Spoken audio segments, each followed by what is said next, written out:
Guys, welcome to our channel Mastering Knowledge Wave, and in today's video we are going to start a new chapter of this book, Engineering Mechanics, which is by R.C. Abler. The chapter's name is Force Vectors, and for mechanics topic for JEE Mains and Advanced, it is very important, and it is the basic chapter which covers all the concepts of every chapter. Means every chapter of this book is based on this force vectors chapter only. So let's start the video. So before starting the video, please like and subscribe to my channel, and if you are new, you can comment also.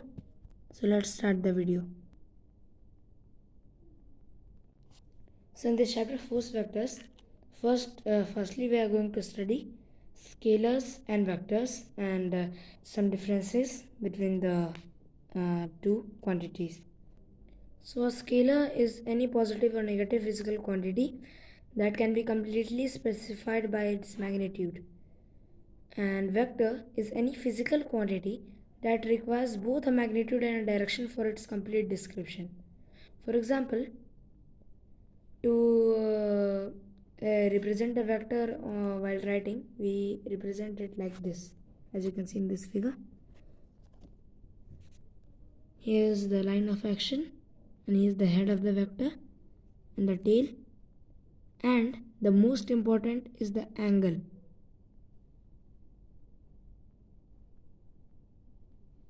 So in this chapter we are mainly going to study this only, and mainly the length of the vector, the line of action of the vector defines its magnitude, such as, for example, in this is a vector, and you can see this is the length of the vector 1a, okay, and this is, as you can see, this is larger, this is longer. You can see its magnitude is 1.5a. So mainly the length of the vector defines its magnitude. And to represent any vector, such as we have to represent acceleration, we always put an arrow which defines its direction. और अभी हम लोग जानेंगे कि अगर एक vector को multiply किया जाता है एक पॉजिटिव स्केलर से, अगर एक वेक्टर को पॉजिटिव स्केलर से मल्टीप्लाई करेंगे तो उसका मैग्नीट्यूड भी उसी अमाउंट से इंक्रीज कर जाएगा, और अगर हम लोग किसी वेक्टर को एक नेगेटिव स्केलर से मल्टीप्लाई करेंगे तो वो उसका डायरेक्शन तो चेंज करेगा ही, है ना, और उसका वैल्यू पे भी इफेक्ट डालेगा. अब हम लोग सीखेंगे वेक्टर्स को ऐड कैसे करते हैं. तो हम लोग कोई भी दो वेक्टर्स हैं, ठीक है, कोई भी दो वेक्टर्स हैं, तो उनका अगर हमको अलजेब्राइक सम निकालना है, ठीक है, तो उसके लिए हमें एक रूल फॉलो करना होता है जिसका नाम है पैरेललोग्राम लॉ, ठीक है. जैसे कि मान लीजिए मेरे पास दो वेक्टर्स हैं, ठीक है, मेरे पास दो वेक्टर्स हैं, एक का डायरेक्शन सेंस कुछ ऐसा है और एक का डायरेक्शन कुछ इस तरह से है, ठीक है. तो अब हमें बोला गया है कि मान लीजिए कि ये वेक्टर ए है, इसको फोर्स मानते हैं, ये F1 है, ये F2 है, ठीक है. तो अगर हमें बोला जाए कि इन दो वेक्टर्स का अलजेब्राइक सम निकालो, अलजेब्राइक सम निकालने के लिए बोला जाए तो जो वेक्टर है ये रिजल्टेंट वेक्टर को हम लोग क्या मान रहे हैं, रिजल्टेंट को मैं बोल रहा हूँ क्या, FR, ठीक है. तो जो रिजल्टेंट वेक्टर होगा उसको ऑब्टेन करने के लिए हमें इन दोनों साइड्स, इन दोनों फोर्सेस से ही एक पैरेललोग्राम बनाना होगा. तो हम कोई भी दो साइड्स ले सकते हैं और उनसे एक पैरेललोग्राम बना सकते हैं। तो यहाँ पे अगर मैं इस साइड को ये F2 के पैरेलल बना रहा हूँ और इसको F1 के पैरेलल बना रहा हूँ, ठीक है, तो मुझे क्लियरली एक पैरेललोग्राम ऑब्टेन हो रहा है। तो अब अब अब मैं इनका अलजेब्राइक सम ये FR ये होगा, ठीक है, क्योंकि पैरेललोग्राम स्टेट ये करता है कि अगर दो फोर्सेस हैं वो कोलिनियर नहीं है, ठीक है, अगर दो फोर्सेस कोलिनियर नहीं है, वो अलग अलग डायरेक्शंस में है, तो उन दोनों से हम एक पैरेललोग्राम बनाएंगे पहली बात तो, और जो रिजल्टेंट होगा वो उस पैरेललोग्राम का डायगोनल होगा, ठीक है।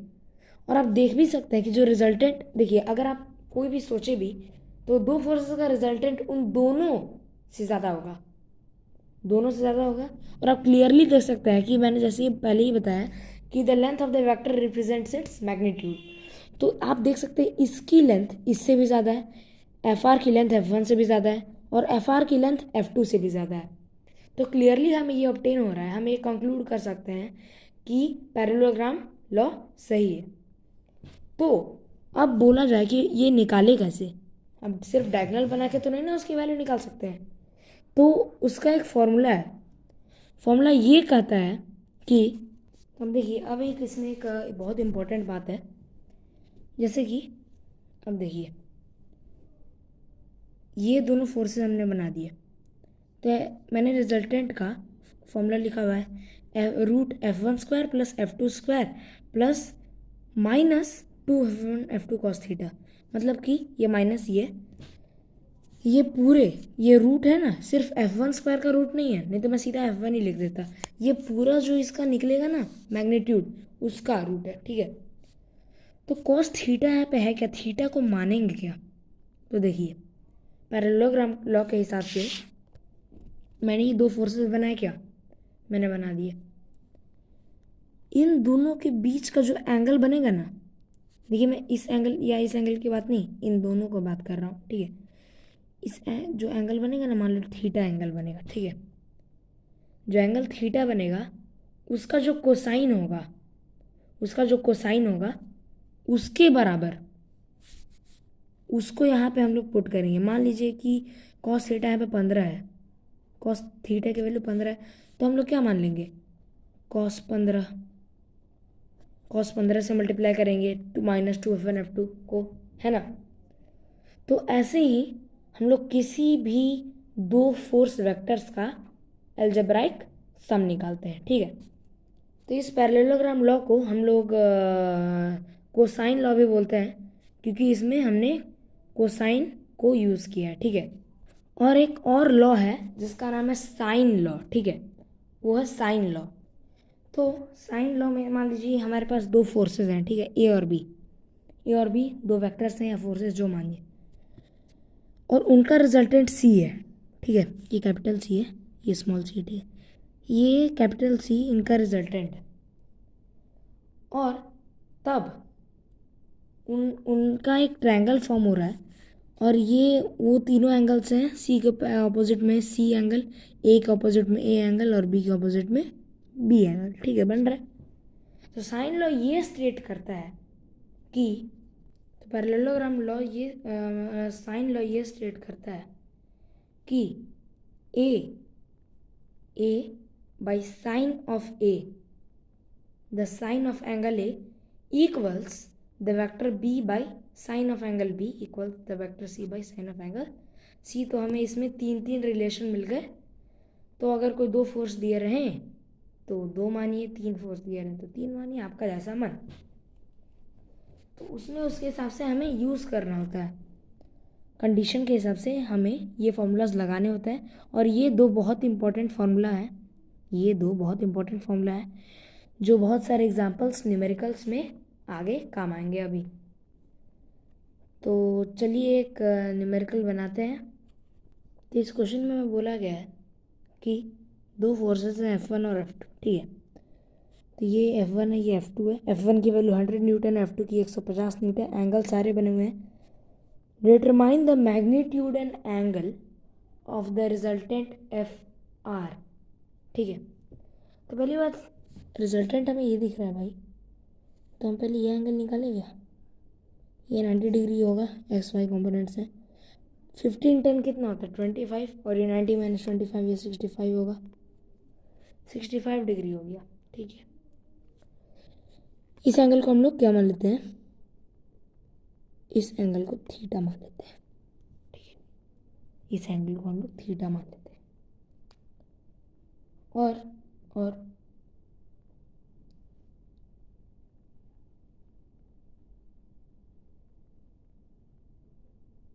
ये जो पूरा एंगल है इसको थीटा मान लेते हैं, और ये जो एंगल है ना, ये इसको हम लोग क्या मान लेते हैं,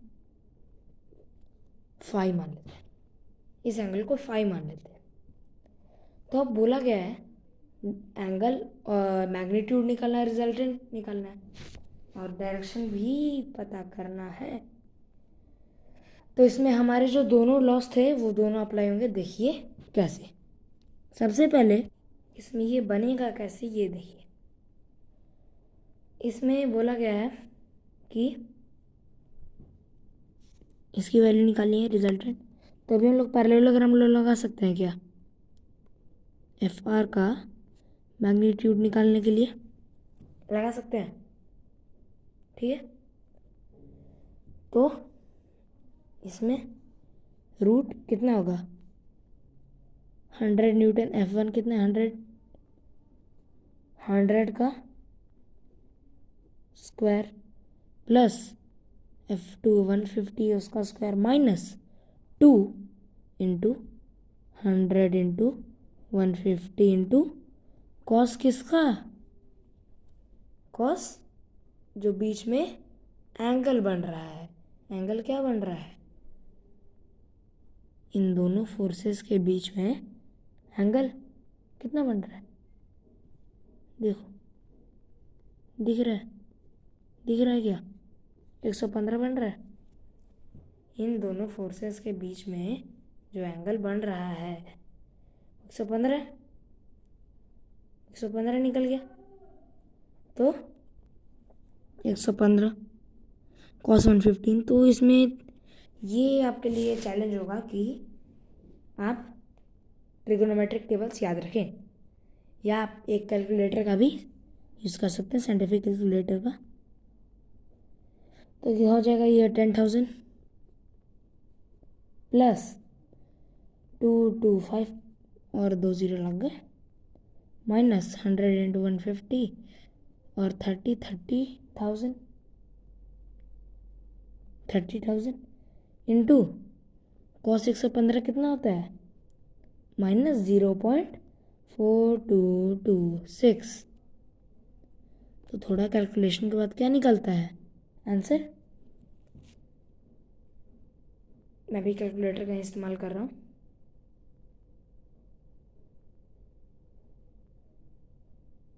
तो इसका आंसर निकल रहा है 212.6।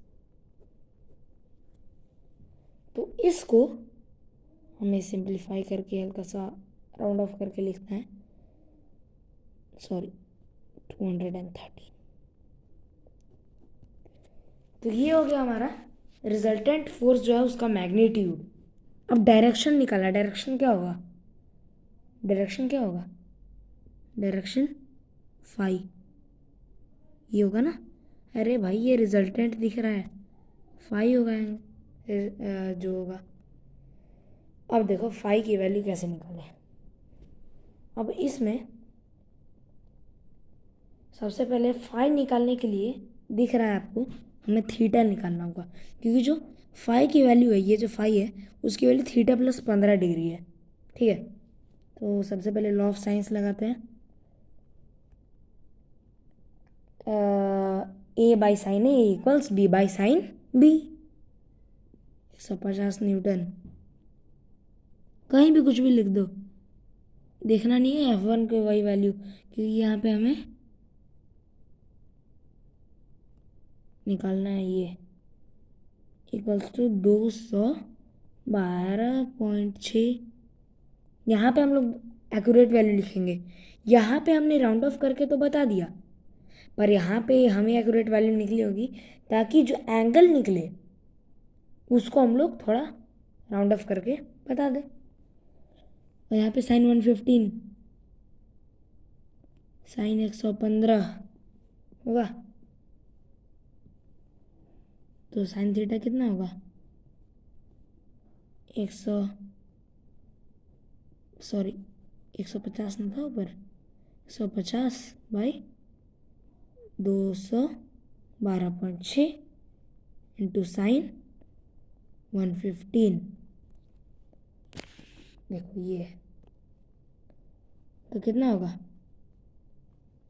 कैलकुलेटर से ये पता चल रहा है कि 39.8 ये अप्रॉक्सीमेट वैल्यू है। ठीक है, 39.8 क्या है, आंसर नहीं है अभी।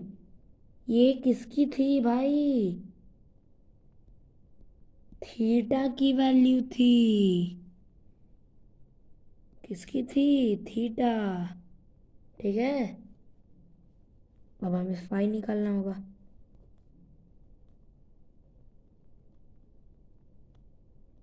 तो कितना होगा 39.8 प्लस 15 कितना होगा 54.8। आंसर निकल गया हमारा। तो इसमें फाइंड करना था हमें मैग्नीट्यूड और एंगल, तो हमने दोनों फाइंड कर दिया। मैग्नीट्यूड 213 न्यूटन और जो डायरेक्शन होगा 54.8। बस यही था। अब हम सीखने जा रहे हैं कोप्लिनर फोर्सेस को कैसे ऐड करें। ठीक है, तो मान लीजिए मेरे पास दो फोर्सेस हैं, एफ वाई और एफ एक्स, और वो दोनों एक एंगल फॉर्म कर रहे हैं थीटा बीच में अपने, रिजल्टेंट और एफ एक्स के बीच का एंगल थीटा है। तो अब हम लोग कैसे सीखेंगे कि नोट कैसे करें इसको, स्केलर नोटेशन सीखेंगे फोर्सेस की। यहाँ से एक बात तो क्लियर हो रही है ना, एक बात क्लियर हो रही है कि F equals F X plus F Y. एक बात तो क्लियर हो रही है यहाँ से, है ना। तो जो कंपोनेंट्स एक राइट एंगल ट्रायंगल फॉर्म कर रहे हैं तो कैसे डिटरमाइन होंगे, एफ एक्स क्या होगा एफ कॉस थीटा और F Y F sine theta. Vertical और हॉरिजॉन्टल कंपोनेंट्स से हमने वर्टिकल और हॉरिजॉन्टल लॉस लगा के, कॉस और साइन लॉस लगा के पता कर लिया टर्म्स में एफ एक्स की वैल्यू और एफ वाई की वैल्यू। तो देखिए, अगर हमें रिजल्टेंट की वैल्यू पता रहे तो हम उन दोनों फोर्सेस की वैल्यू पता कर सकते हैं। रिजल्टेंट और जो एंगल थीटा दिया रहे तो हम दोनों फोर्सेस की वैल्यू पता कर सकते हैं।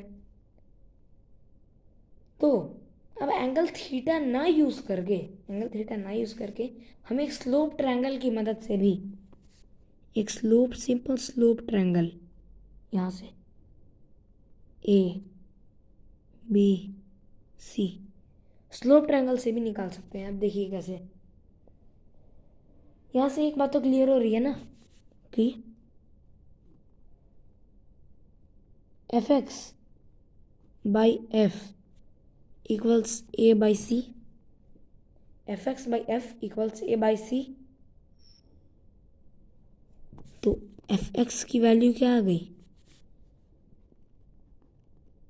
F X equals to F into A by सी,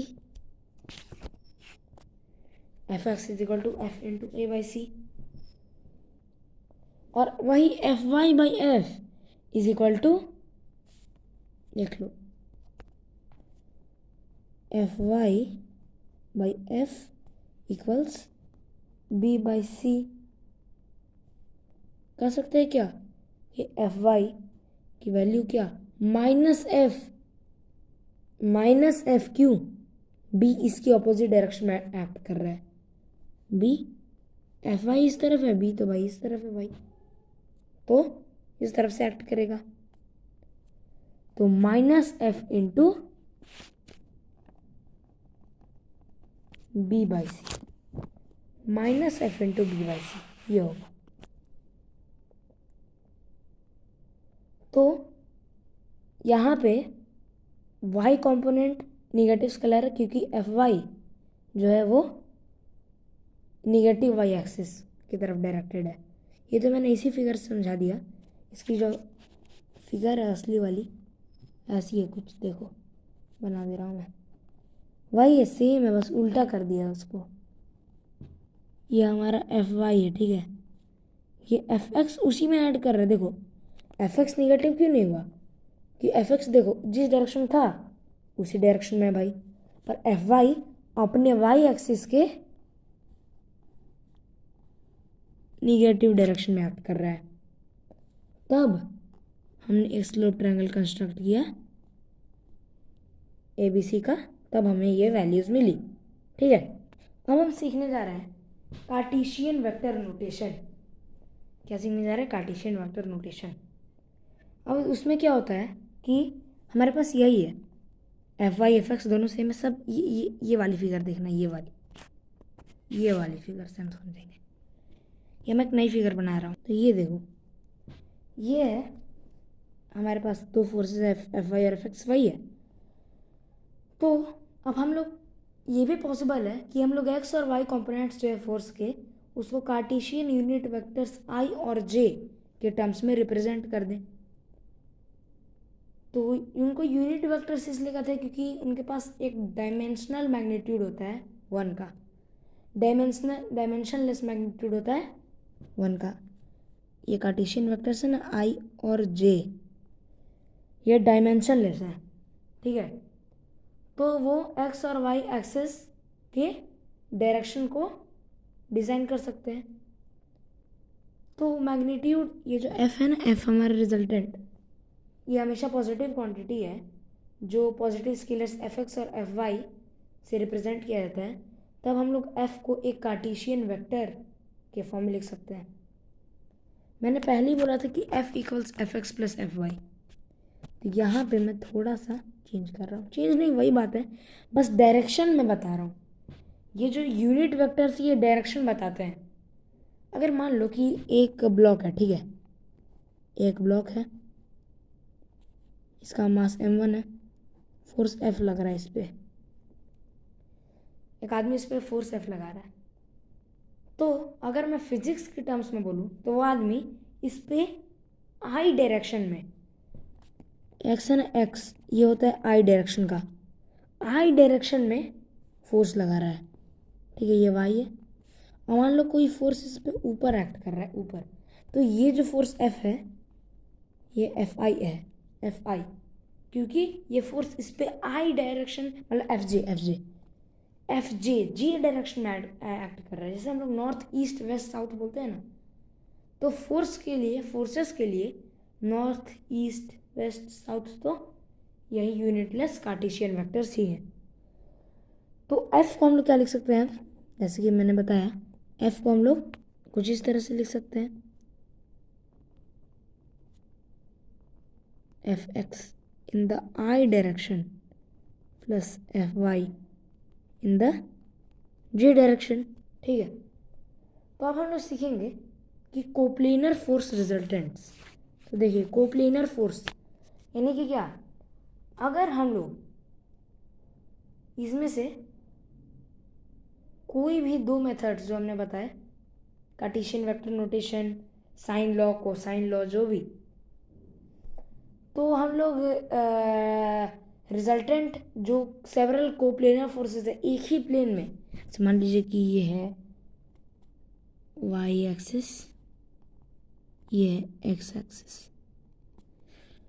अब मान लो कि एक फोर्स एक्ट कर रहा है कुछ ऐसे, एक फोर्स एक्ट कर रहा है ऐसे, एक फोर्स एक्ट कर रहा है ऐसे। अब इनका रिजल्टेंट कैसे निकालें? तो इनका रिजल्टेंट निकलेगा, देखिए इस फोर्स को मैं F1 मान रहा हूँ, इसको मान रहा हूँ मैं F3, ये F2 है, ठीक है। तो F1 की वैल्यू जो होगी जो F1 की जो वैल्यू होगी कितनी होगी, F1x इंटू आई है I, plus F in the Y direction J है ना F1, और F2 क्या होगा, F2 minus F2x, F2 in the x direction F2x, I plus F2y J, ठीक है। F3 कितना होगा, F3x I प्लस माइनस तो माइनस जे F3y जे, ये हो गया।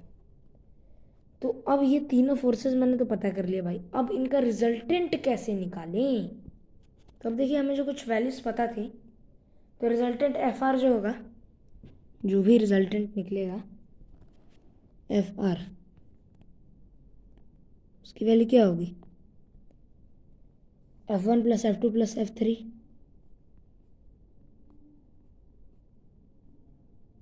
तो क्या होगी value, F1x I plus F1y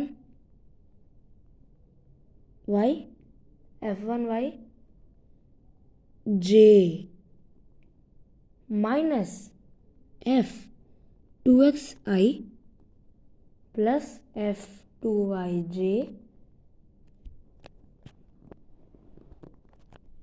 plus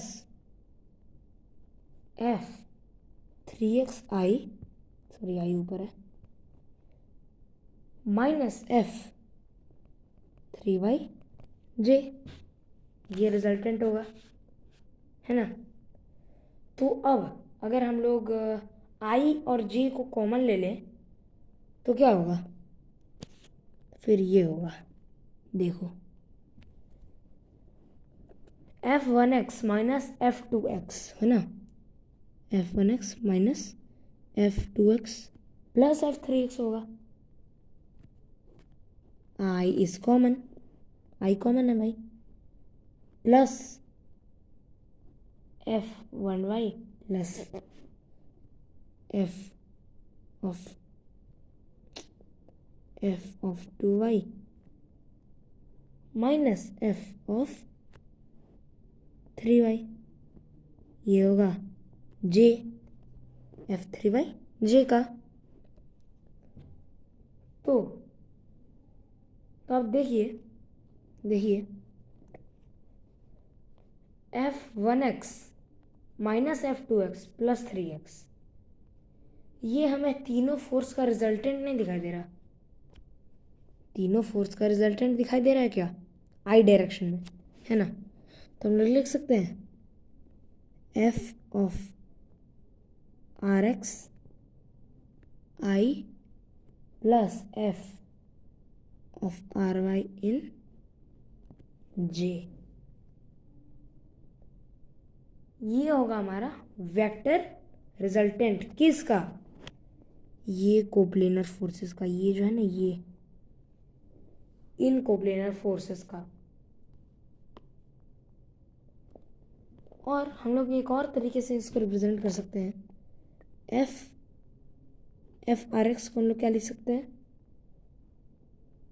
summation of all the forces acting in the x direction, और एफ आर ऑफ वाई को क्या लिख सकते हैं,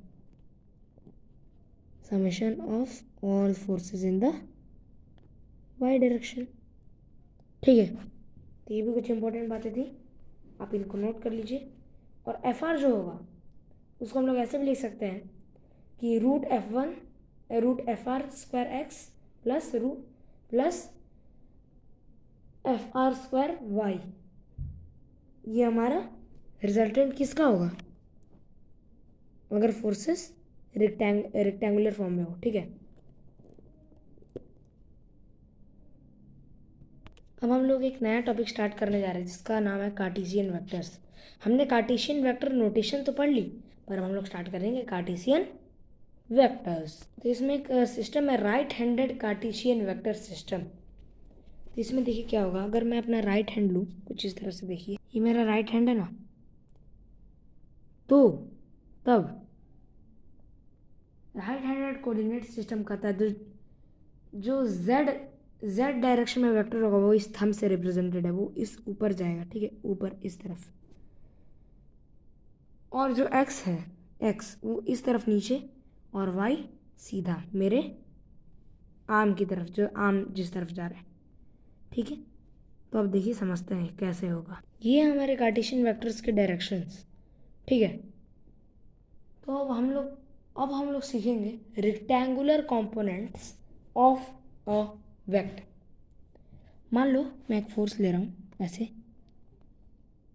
ए जेड डायरेक्शन में एक्ट कर रहा है, ए जेड एक्स डायरेक्शन में एक्ट कर रहा है, ए एक्स वाई डायरेक्शन में एक्ट करता हुआ ए वाई। और हमारे पास एक और फोर्स है नया, जो रिजल्टेंट होगा ए एक्स और ए वाई का, ठीक है। ए एक्स और ए वाई का रिजल्टेंट ए नॉट, ठीक है। और ए जेड और ए नॉट का एक रिजल्टेंट होगा हमारे पास, एक रिजल्टेंट होगा मेरे पास इसी तरह पैरेललोग्राम बन गया, यूनिट से स्टार्ट, क्या नाम देंगे इसको, ए दे देते हैं नाम, ठीक है। तो ये हमने बना लिए कंपोनेंट्स। तो यहाँ पे जो ए होगा, देखिए ए नॉट किसका रिजल्टेंट था, ए एक्स और ए वाई का, तो ए एक्स ए वाई मैंने इससे रिप्रेजेंट कर दिया। ए एक्स यहाँ पे देखिए, A not equals A X plus A Y पता है। और ए नॉट और ए जेड का रिप्रेजेंटेशन का रिजल्टेंट क्या है, A Z plus A not क्या था, A X plus A Y, तो क्या हो गया, एक्स डायरेक्शन में एक्ट करे प्लस वाई डायरेक्शन में